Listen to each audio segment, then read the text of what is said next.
വേണ്ടത്രയും പരിഗണന സമൂഹം, വ്യക്തികൾ ദന്താരോഗ്യത്തിന് നൽകുന്നുണ്ടോ?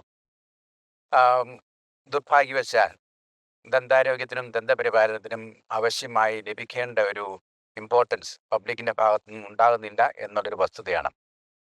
ദന്താരോഗ്യം എന്ന് പറഞ്ഞു കഴിഞ്ഞാൽ പല്ലുകളുടെ മാത്രം ഒരു ആരോഗ്യസ്ഥിതി എന്നാണ് പൊതുവെയുള്ള ഒരു കാഴ്ചപ്പാട് സമൂഹത്തിനിടയ്ക്ക്.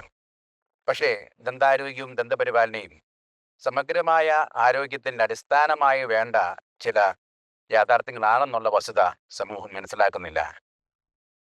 പല്ല് എന്ന് പറഞ്ഞാൽ കടിക്കാനുള്ള ഒരു അവയവം, അല്ലെങ്കിൽ ചവയ്ക്കാനുള്ള ഒരു അവയവം, ഒരു പുഞ്ചിരിക്കാനുള്ള അവയവം, ഇതൊക്കെയാണ് പല്ലുകളുടെ ഒരു റോൾ എന്ന് മാത്രം ധരിക്കുന്ന നമ്മുടെ സമൂഹത്തോട് തീർച്ചയായിട്ടും ഇതിലുപരിയായി ഒത്തിരി റോൾ പല്ലുകൾക്കുണ്ടെന്നുള്ളത് ദന്താരോഗ്യത്തിലുള്ളതും നമ്മൾ പറഞ്ഞ് മനസ്സിലാക്കേണ്ട ആവശ്യകതയാണ്.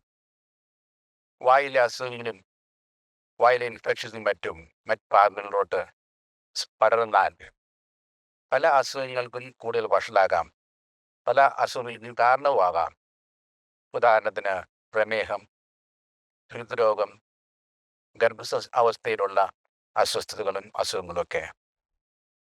അപ്പോൾ നിങ്ങളുടെ ദന്താരോഗ്യം എന്ന് പറഞ്ഞാൽ ഒരു കോസ്മെറ്റിക് അല്ലെങ്കിൽ ചിരിയിൽ ഒതുങ്ങുന്ന മാത്രം ഒരു വിഷയമല്ല. ഒരു വ്യക്തിയുടെ സമ്പൂർണ്ണ ആരോഗ്യത്തിന്റെ ആവശ്യമായ ഒരു വിഷയം തന്നെയാണെന്നുള്ളത് സമൂഹത്തിലേക്ക് നമ്മൾ പറഞ്ഞ് പഠിപ്പിക്കേണ്ടിയിരിക്കുന്നു.